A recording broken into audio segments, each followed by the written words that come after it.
오늘 말씀의 제목 함께 따라합시다. 찬양이라는 무기. 찬양이라는 무기. 우리가 지난 여름 7월, 8월 그리고 9월 이 시간까지 어둠에서 빛으로라고 하는 큰 주제로 하나님의 말씀을 함께 나누어 왔습니다. 영적 무기력, 우리의 영적 침체에서 우리가 벗어나려면 어떻게 해야 될까? 어떤 분에게는 이번 이 말씀이 지금 현재 내가 겪고 있는 어둠과 같은 어떤 영적 무기력에서 나를 나올 수 있도록 구원하는 줄과 같은 하나님의 말씀이었을 수도 있고, 또 어떤 분에게는 이 말씀이 앞으로 내가 어쩌면 겪게 될지도 모를 어느 때의 영적 무기력, 영적 침체를 대비할 수 있도록 하나님께서 미리 예방하시는 마치 예방주사와 같은 그런 말씀이었을지도 모르겠습니다. 보니까 훌륭한 설교자 어른 선배 목사님들은 특징이 하나 있더라고요. 했던 설교를 반복 많이 하시더라고요. 실제로 조영기 목사님도 자기는 같은 설교를 반복하는 것을 두려워하지 않는다 그러셨거든요. 이유가 있습니다. 그 반복이 주는 힘이 있습니다. 그래서 저도 그 어른들을 본받아 잠시 좀 반복하려고 합니다. 근데 간단히 우리가 첫째 주부터 무슨 얘기했는가 한번 잠깐 나눠보도록 하겠습니다. 우리가 왜 영적 무기력에 빠지게 될까? 그 원인들이 있는데, 그 첫 번째, 하나님을 향한 갈망, 우리의 그 하나님 향한 갈망을 잃어버렸을 때. 그래서 어떻게 해야 된다고 말씀을 드렸냐면, 내 영혼의 목마름은 하나님만이 채우실 수 있음을 알고, 세상의 다른 것이 아닌 하나님만 나의 이 목마름과 배고픔을 채울 수 있다는 사실을 분명히 알고, 다시 하나님을 바라보는 열정과 우리의 그 시선을 회복해야 된다 말씀을 나눴습니다. 그 밑에 있는 시편 63편 1절의 말씀 한번 같이 읽을까요? 시작. 하나님이여 주는 나의 하나님이시라. 내가 간절히 주를 찾되 물이 없음 마르고 황폐한 땅에서 내 영혼이 주를 갈망하며 내 육체가 주를 앙모하나이다. 아멘. 그래서 우리가 하나님을 향한 그 목마름, 하나님 향한 목마름, 하나님을 향한 그 갈망의 마음을 다시 회복해야 된다. 두 번째 원인은 무엇이라고 했냐면, 우리가 회개하지 않고 있는 죄, 또 그로 인한 정죄감 때문에 우리는 영적 침체에 빠지게 된다 했습니다. 어떻게 해야 될까? 그리스도의 십자가 은혜 안에서 정죄함이 없음을 믿고 이 복음을 의지하여 회개함으로 자유를 얻어야 합니다 말씀드렸습니다. 예수 그리스도 십자가 앞에 정직하게 자복하고 회개함으로, 또 회개할 때에 그 그리스도의 은혜가 우리를 정죄하지 아니하고 우리에게 자유 주심을 알고 회개해야 된다. 밑에 있는 말씀, 로마서 8장의 말씀 같이 읽어봅시다. 시작. 그러므로 이제 그리스도 예수 안에 있는 자에게는 결코 정죄함이 없나니, 이는 그리스도 예수 안에 있는 생명의 성령의 법이 죄와 사망의 법에서 너를 해방하였습니다. 아멘. 그렇게 된 줄 믿습니다. 세 번째 원인은 우리의 신앙이 자꾸만 내 감정에 의존하는 감정 의존적 신앙 태도가 있을 때 우리 영적 침체에 빠지기 쉽다 말씀드렸습니다. 어떻게 해야 될까? 우리는 감정이 있는 존재라는 사실을 잘 알고 내 내면의 감정을 잘 살피고 이해할 수 있어요. 나의 상태를 잘 알되, 또 그래서 하나님께 정직할 뿐만 아니라, 그러나 감정이 아닌 말씀의 약속과 진리 위에 나의 신앙을 굳게 세워가야 한다. 즉 감정을 잘 이해하고 헤아리되 감정에 치우치거나 감정에 매몰되는 신앙생활이 아니라, 그럼에도 불구하고 내 영혼아 어찌하여 낭망하느냐, 주 너의 하나님 바라봐라 하는 그 시인의 고백과 같이 그 말씀 앞에 우리가 세워야 된다. 그래서 고린도후서 6장 7절 말씀 바로 같이 함께 읽겠습니다. 시작. 이는 우리가 믿음으로 행하고 보는 것으로 행하지 아니함이로라. 아멘. 우리의 현실에 눈앞에 보이는 것 때문에 우리의 감정이 휩쓸려 가는 것이 아니라 믿음으로 그 위에 나를 세워 내 감정이 하나님을 더 의지하게 하는 감정, 하나님을 더 뜨겁게 찬양하고 사랑하는 감정이 될 수 있도록 하는 그런 신앙 태도 가져야 된다 말씀을 나눴습니다. 네 번째 원인은 뭐냐면 잘못 내린 내 삶의 뿌리입니다. 어디다 뿌리를 내리면 문제인가? 사람과 물질, 세상 것에 뿌리를 내릴 때, 거기에 내 삶을 의지하고 뿌리 내릴 때 문제가 된다. 그래서 우리는 하나님께 삶의 뿌리를 둘 때 시냇가에 심어진 나무와 같이 된다는 사실을 잊지 말아야 된다 말씀드렸습니다. 예레미야 17장 말씀입니다. 다 같이 시작. 그러나 무릇 여호와를 의지하며 여호와를 의뢰하는 그 사람은 복을 받을 것이라. 그는 물가에 심어진 나무가 그 뿌리를 강변에 뻗치고 더위가 올지라도 두려워하지 아니하며 그 잎이 청청하며 가무는 해에도 걱정이 없고 결실이 그치지 아니함 같으리라. 아멘. 여러분, 그런 여러분들의 심령, 여러분의 가정과 또 우리 교회 되기를 예수님의 이름으로 축복합니다. 또 다섯 번째 원인은 몸과 마음의 피곤함이다.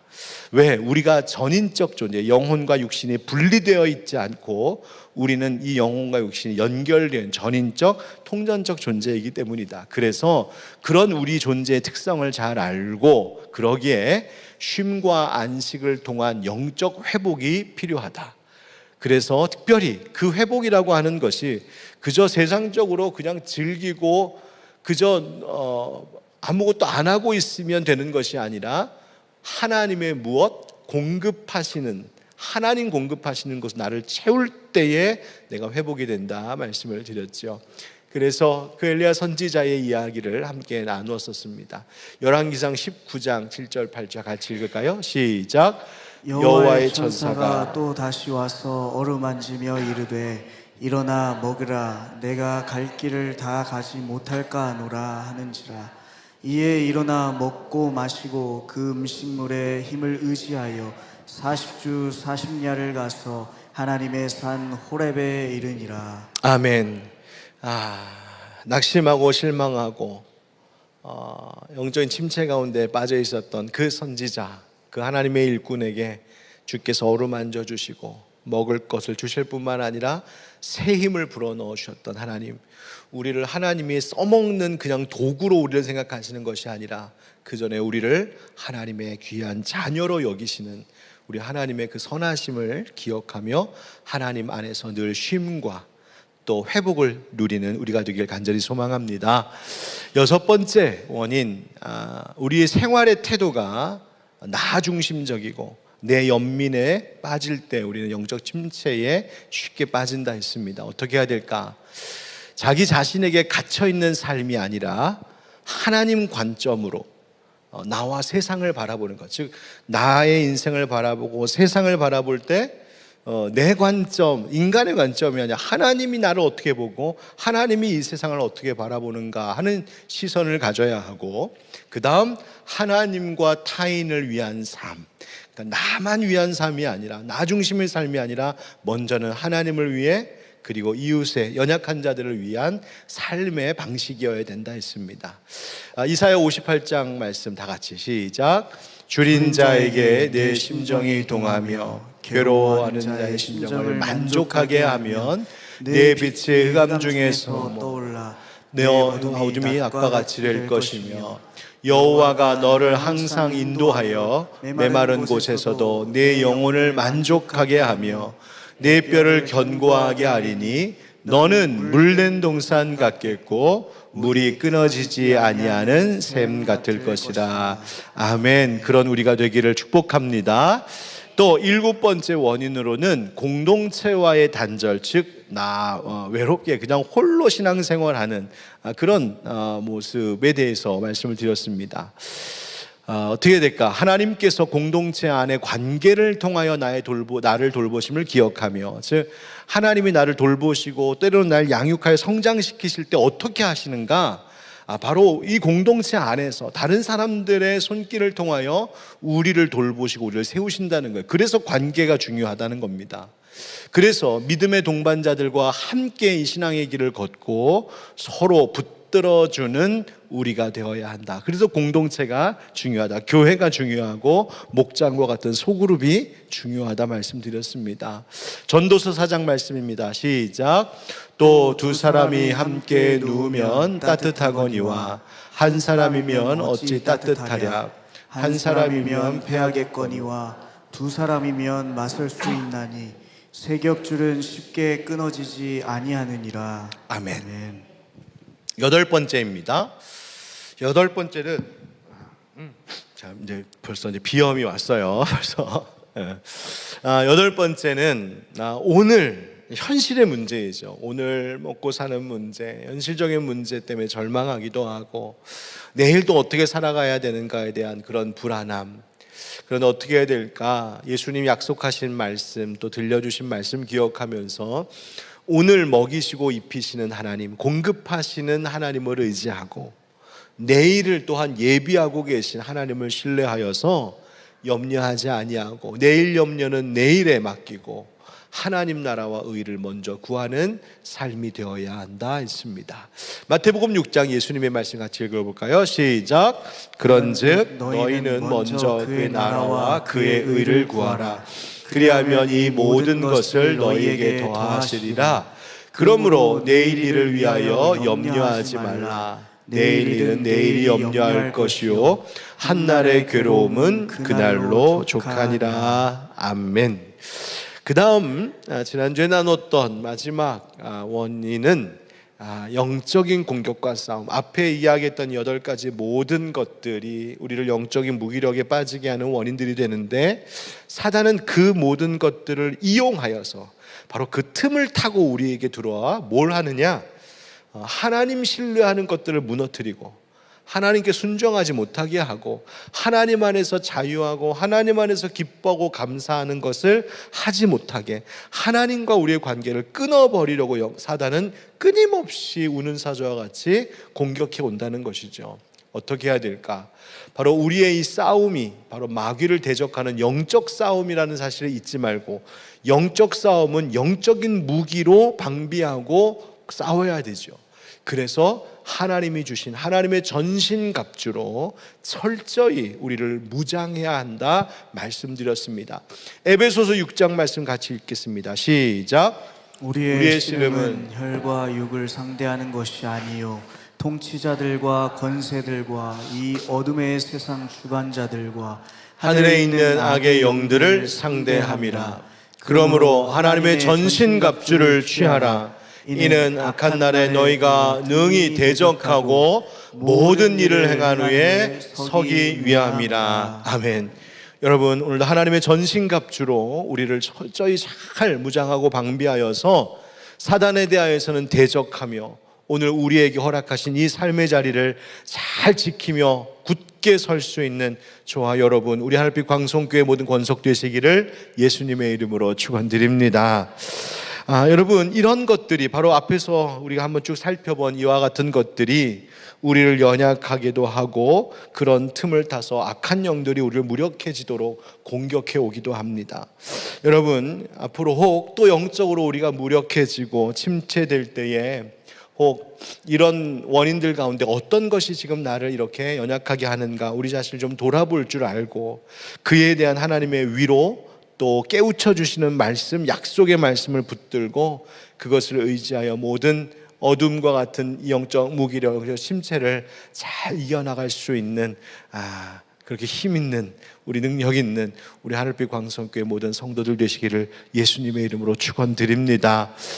오늘은 이 모든 것을 다 아우르면서 또 모든 것들을 믿음으로 고백하고 선포하는 영적 무기에 대해서 함께 나누려고 하는데 바로 그것이 찬양이라고 하는 무기입니다.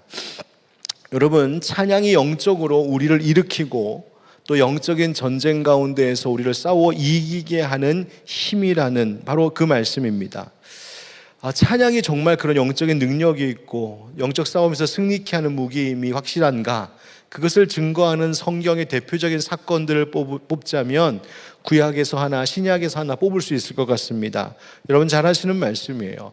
첫 번째는요, 역대하 20장에 나오는 말씀이죠. 유다 왕국 왕 여호사밧 왕이 아람의 공격 앞에 이제 아람과 전쟁을 치러야 되는 그 순간에 그가 하나님 앞에 뭐라고 고백하냐면, 하나님, 우리를 치러 오는 이 큰 무리를 우리가 대적할 능력이 없습니다. 어떻게 할 줄도 모르겠습니다. 그러니까 지금 적들이 공격해 오는데 이들에 대해서 우리가 어떻게 해야 되는지 할 수 있는 게 아무것도 없다는 거예요. 그래서 하나님, 우리는 오직 주만 바라보나이다. 어떻게 고백했다고요? 오직 주만 바라보나이다. 그렇게 고백하더니 이제 모든 유다 백성들이 남녀노소 할 것 없이, 성경에 보니까 어린이까지 다 온 가족이 하나님 앞에 나와 섰답니다. 그리고 이 여호사밧 왕이 그들에게 외치기를, 여러분 두려워하지 마십시오. 놀라지 마십시오. 여호와 하나님께서 너희와 함께 하리라 약속하셨습니다. 즉 여호사밧은 무턱대고 그냥 선포한 것이 아니라 하나님께서 함께 하시겠다라고 하는 약속의 말씀을 붙들었어요. 그 약속의 말씀에 의지하여 그가 내린 작전이 무엇이었냐면 역대하 20장 21절 22절 말씀이에요. 백성과 더불어 의논하고 노래하는 자들을 택하여 거룩한 예복을 입히고 군대 앞에서 행진하며 여호와를 찬송하여 이르기를, 여호와께 감사하세 그의 인자하심이 영원하도다 하게 하였더니, 그 노래와 찬송이 시작될 때에 여호와께서 복병을 두어 유다를 치러 온 암몬 자손과 모압과 세일산 주민들을 치게 하심으로 그들이 패하였느니라. 아멘.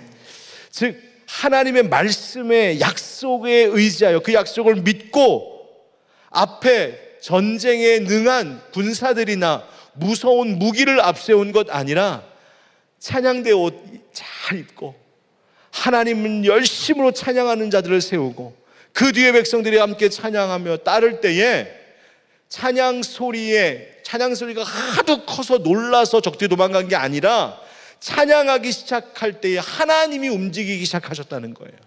찬양할 때 하나님이 거기에 역사하기 시작하셨다는 거예요. 하나님을 믿고 찬양할 때 여호사밧의 군대가 승리하였어요. 여러분, 찬양은 하나님으로 하여금 일어나 싸우게 하는 힘이 찬양 가운데 있는 줄 믿습니다. 또 신약에서의 한 가지 이야기를 뽑자면 그것은 바울과 실라 이야기죠. 바울과 실라가 빌립보에서 복음을 전하다가 옥에 갇혔지 않습니까? 그때에 그들이 그 옥중에서 한밤중에도 하나님 찬양합니다. 우리 말씀은 같이 읽죠. 사도행전 16장 25절 26절 시작. 한밤중에 바울과 실라가 기도하고 하나님을 찬송하며 죄수들이 듣더라. 이에 갑자기 큰 지진이 나서 옥토가 움직이고 문이 곧 다 열리며 모든 사람의 매인 것이 다 벗어진지라. 아멘. 뭐 할 때 이렇게 됐다고요? 하나님 찬송할 때, 하나님 찬송할 때. 여러분, 도대체 찬송에 어떤 힘이 있길래 옥문이 열리는 역사가 일어날까? 시편 22편 3절에 시인은 노래합니다. 이스라엘의 찬송 중에 계시는 주여, 주는 거룩하시니다. 아멘. 그 거룩하신 하나님이 어디에 계시는가? 찬송하는 백성들 가운데 계시답니다. 여러분, 그렇습니다. 왜 찬송이 우리의 영적 무기고 힘이 되는지 아십니까? 내가 노래를 너무 잘해서 노래 자체에 어떤 신비한 힘이 있어서 그것이 아니라 내가 하나님을 찬송한다는 것은 하나님을 바라보고 하나님을 의지한다는 것이요, 그렇게 하나님을 높이고 하나님 의지하며 하나님 경배할 때 하나님이 그렇게 당신을 믿는 자들을 위하여 일하시기 시작하시기 때문입니다. 하나님께서 그 약속하신 바를 기억하시고 행하시기 때문입니다. 찬송하는 자들을 위하여 하나님이 싸우시고 찬송하는 자들의 길을 막고 있는 옥문을 하나님이 여시고 찬송할 때에 하나님이 우리를 휘감고 있는 모든 어둠의 권세를 넉넉히 물리치시는 분, 찬송 가운데 거하시는 하나님, 우리 하나님이신 줄 믿습니다. 여러분, 따라서 찬양한다는 것은, 찬양은 그냥 단순한 음악이 아니라 찬양은 마치 우리에게 영적 무기를 하나 손에 쥐어주신 것과 같습니다. 찬양할 때 하나님 함께 하시고요, 찬양할 때 하나님이 다시 힘을 얻게 하십니다. 여러분, 유튜브 통해서 찬양 좀 많이 들으십니까?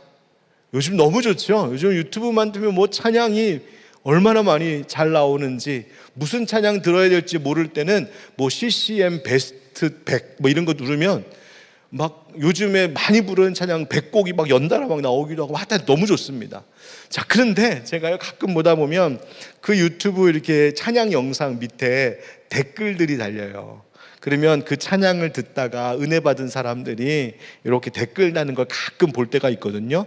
어떤 마음들인가 읽어보면 이런 경우들도 있어요. 입시를 앞두고 공부해야 되는데 너무 스트레스 받고 너무 무섭고 너무 힘든데 이 찬양 들으면서 공부하다가 힘을 얻었어요. 뭐 이런 수험생의 고백도 달려 있기도 하고, 어떤 분은 하루 종일 직장에서 너무너무 고되게 일해서 어떻게 내일 어떻게 또 출근할 수 있을까, 막 그 스트레스가 이만저만 아닌데 찬양 들으면서 찬양 속에서 내일도 하나님이 나와 함께 하신다 약속하시는군요, 그 약속의 말씀을 기억하고 다시 힘을 내었다라는 고백도 있고요. 또 청년들 가운데 진로에 대해서 염려하고 고민하는 이들에게 주가 일하시네, 주가 일하시네, 나의 길을 인도하시는 주님이심을 믿습니다 하고 용기를 얻는 경우도 있고요. 심지어 가끔은 해외에서도 해외 한인들이 그 찬양을 들으면서 제가 사는 곳에는 교회도 별로 없고 그리스도인들도 별로 없어서 참 신앙생활 견디기 외롭고 힘든데 이 찬양을 통하여서 외로운 나이 가운데 하나님 함께 하십니다, 뭐 이런 고백도 있고요. 제가 그 댓글들 쭉 읽으면서 느끼는 게 뭐냐면 지금 이 순간에 세계 곳곳 구석구석에서 하나님을 찬양하는 이들이 있고 하나님의 찬양을 듣는 이들이 있고, 그 찬양이 울려 퍼지는 그곳에 하나님은 그 먼 곳에도 동일하게 지금도 역사하시고 힘주시고 위로하시고 일으키시는구나, 저들의 모든 영적인 싸움 가운데 저들이 승리할 수 있도록 여호사밧 군대와 같이 찬양하는 저들 가운데 하나님이 역사하시는구나. 이게 지금 여기서만이 아니라 지금 세계 곳곳에서 찬양하는 모든 자리 가운데 하나님은 일하고 계시는구나.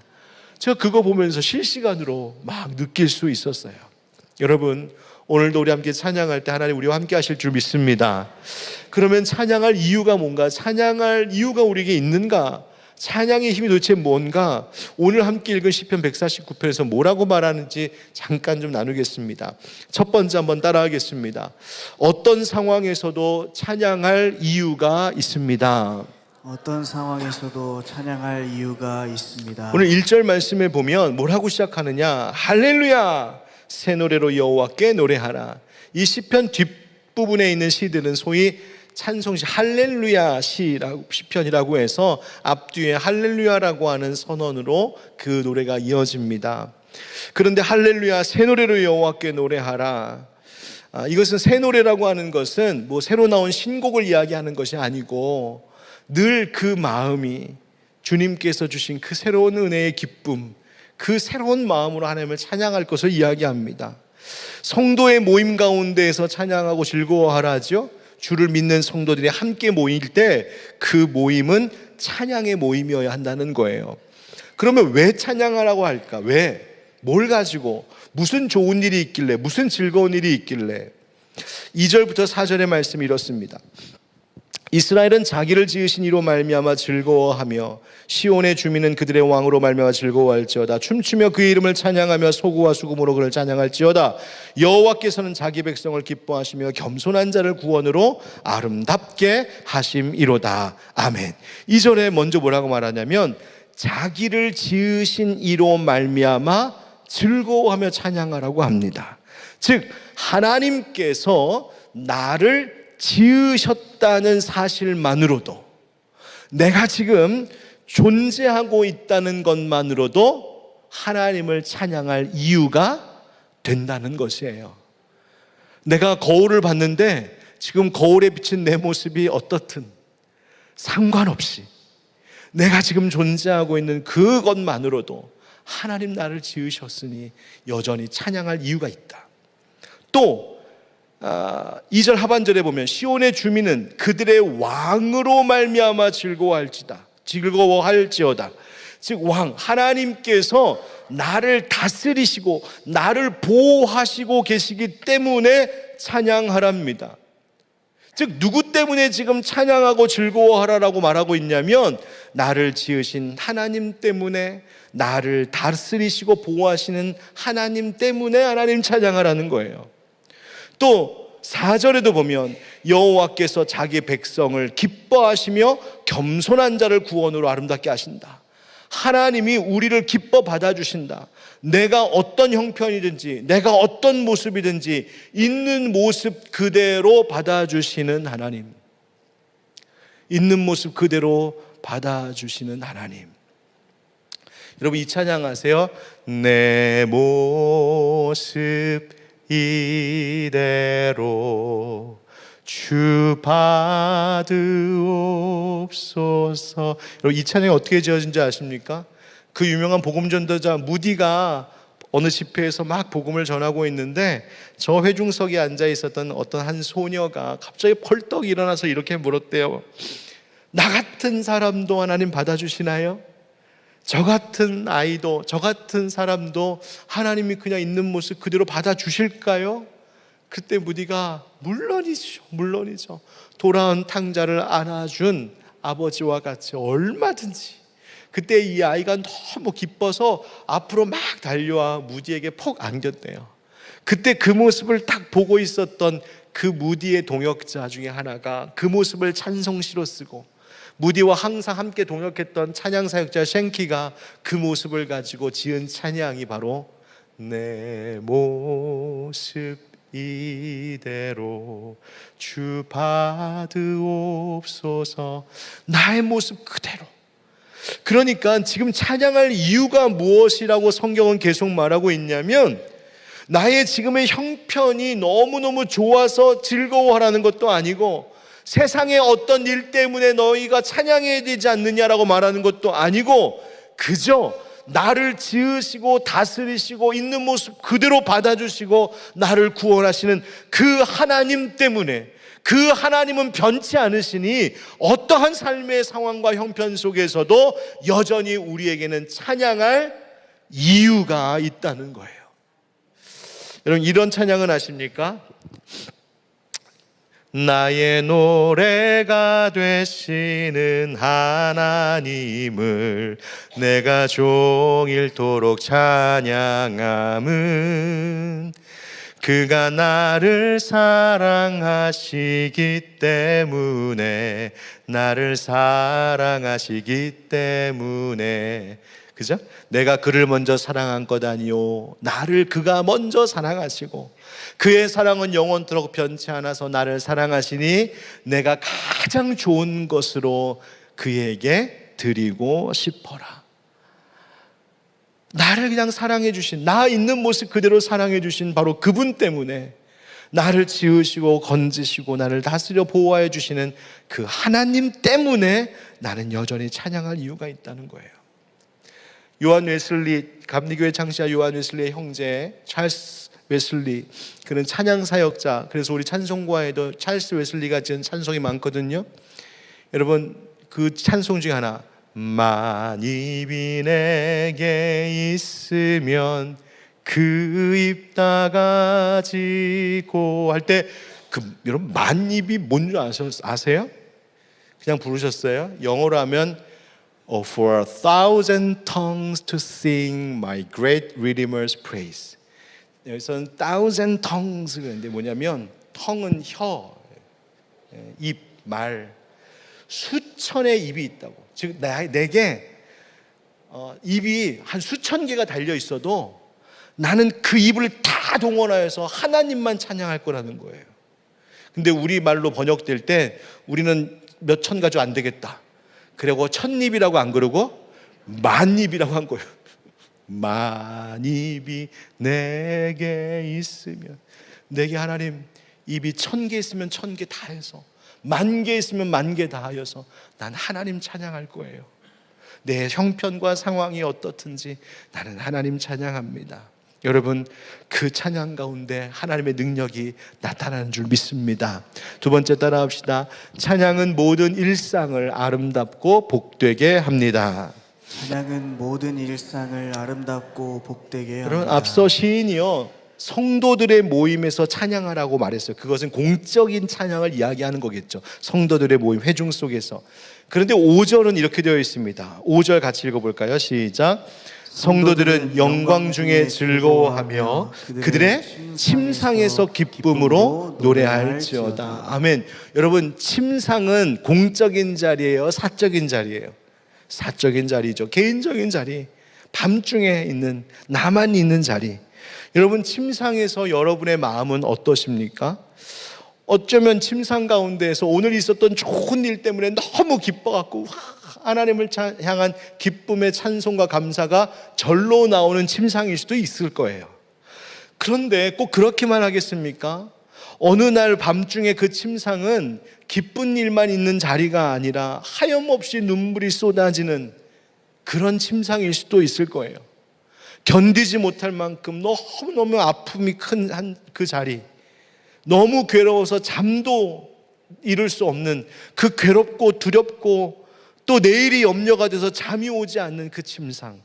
그런데 성경은 뭐라고 말하냐면 그 침상에서조차도 기쁨으로 노래하라, 하나님 찬양하라 합니다. 시편 63편 말씀, 우리가 이 시리즈 설교의 맨 첫 번째 본문이었는데요.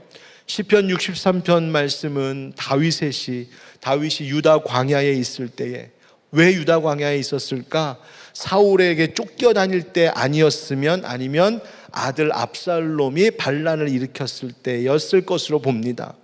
어쨌든 어떤 상황이든 너무너무 힘든 상황. 그래서 시편 63편 1절에 보면 하나님이여 주는 나의 하나님이시라, 내가 간절히 주를 찾되 물이 없어 마르고 황폐한 땅에서 내 영혼이 주를 갈망합니다. 이렇게 그 힘겨움을 호소합니다. 그런데 그가 4절, 5절, 6절 이어지면서 뭐라고 합니까? 6절에 내가 나의 침상에서 주를 기억하며 새벽에 주의 말씀을 작은 소리로 읊조릴 때 하오리니 주는 나의 도움이 되셨습니다. 내가 주의 날개 그늘에서 즐겁게 부르리이다. 하나님, 내가 지금 침상에 누워있는데 잠이 오질 않습니다. 지금도 이 밤중에 나를 공격하고 나를 해하려고 하는 적들이 있을지 모르겠고, 내일 아침 눈을 떠도 그 상황은 크게 달라지지 않는 너무나 힘겨운 상황. 하나님, 눈을 감고 있어도 잠이 오지 않고 눈물만 하염없이 흐릅니다. 그러나 하나님, 이 침상에서도 나는 하나님을 찬양하겠습니다. 여러분, 그 고백, 그 밤중에 인생의 기막힌 일을 당하는 상황 속에서도 하나님을 찬양할 때 주는 나의 도움이 되셨습니다. 그 고백이 나오는 놀라운 영적인 힘이 찬양 가운데 있다는 겁니다. 사랑하는 성도 여러분, 침상과 같은 여러분의 사적인, 여러분의 일상의 모든 상황, 눈물로 젖어드는 침상 속에서도 하나님의 임재, 하나님의 영광이 있는 아름다운 자리로 만드시는 그 하나님 주시는 은혜, 바로 그 찬양의 힘을 누릴 수 있는 여러분 되기를 주의 이름으로 축복합니다. 마지막으로 따라하겠습니다. 찬양은 영적 전쟁에서 승리하는 무기입니다. 찬양은 영적 전쟁에서 승리하는 무기입니다. 6절 말씀 같이 읽읍시다. 시작. 그들의 입에는 하나님에 대한 찬양이 있고 그들의 손에는 두 날 가진 칼이 있도다. 아멘. 성도들의 입에는 하나님에 대한 찬양이 있다. 찬양. 그 찬양, 입에는 찬양. 그 다음에 그들의 손에는 두 날 가진 칼이 있다 합니다. 두 날 가진 칼이 뭘까? 날 하나만 있어도 강력한데 양날입니다. 그러니까 얼마나 강력한 무기이겠어요? 그런데 이것을 영적으로 해석하자면 우리가 지난주에 나눴던 에베소 6장 말씀에 하나님의 전신갑주 중에서 한 가지가 있었습니다. 너는 성령의 검 곧 하나님의 말씀을 가지라. 바로 말씀을 이야기하고 있습니다. 그러니까 입에는 찬송을, 내 손에는 하나님의 말씀을. 그렇게 살아갈 때에 그 다음 나오는 7, 8절, 9절의 말씀에 보면 적군들을 물리치고 이방 나라들을 보수한다고 되어 있는데 그 말은 복수한다는 뜻입니다. 복수하고 하나님 벌하신다. 즉 승리를 이야기하는 거예요. 여러분, 찬양은 단순히 우리의 감정을 표현하는 것만이 아니라 영적인 권세, 하나님의 능력을 선포하는 일이에요. 그래서 찬양할 때 어둠이 물러가고 눌린 영혼이 자유하게 되고 보이지 않는 영적 싸움에 승리를 가져오는 것이죠. 사무엘상 16장 말씀에 사울이 악령에게 시달릴 때에 하나님께서 다윗을 곁에 붙여주시죠. 다윗을 데려다가 사울 왕 앞에서 악기 연주하게 합니다. 그래서 23절에 사무엘상 16장 23절 보면 하나님께서 부리시는 악령이 사울에게 이를 때에 다윗이 수금을 들고 와서 손으로 탄즉 사울이 상쾌하여 낫고 악령이 그에게서 떠나더라. 아멘. 여러분, 사울이 어떻게 낫다고요? 상쾌하여 나았다. 여기서 상쾌하다는 말이 뭐냐면 숨 쉴 수 있게 되었다, 그런 뜻이에요. 그러니까 악령으로 인하여서 짓눌려서 숨조차 쉴 수 없었던 그가 곁에서 하나님을 찬양하는 다윗의 찬송 소리에 그 악령이 물러가고 호흡할 수 없던 사람에게 호흡이 돌아왔다. 죽어가던 자에게 생명이 돌아왔다. 눌려있던 자에게 자유함이 왔다는 거예요. 여러분, 찬양은 모든 어둠의 권세를 물리치는 힘이 있는 무기인 줄 믿습니다. 제가 살면서 찬양을 진짜 뜨겁게 불렀던 때가 언젠가 생각해 보니까 몇 번 생각이 나는데, 그 중에 가장 오래된 것 중에 하나가 뭐냐면, 어렸을 때 여러분 여름 수련회, 여름 하면 수영관 가서 밤에, 그 당시엔 꼭 뭐 했냐면 철로역정이라는 이름 하에 극기훈련 비스무리한 걸 했어요. 공포체험 같은 거. 그런 거 해보신 그 기억 있으세요? 그래갖고는 꼭 조 몇 명 짜갖고서는 그 막 이렇게 무덤 있고 있는 산 이런 데 이렇게 그냥 돌아가게 하면서 중간중간 선생님들이 막 이렇게 무섭게 하고서 막 마귀 분장하고서 막 유혹하고 공격하고 막 그러면 이제 믿음으로 이겨나가고 뭐 이런 거였어요. 예.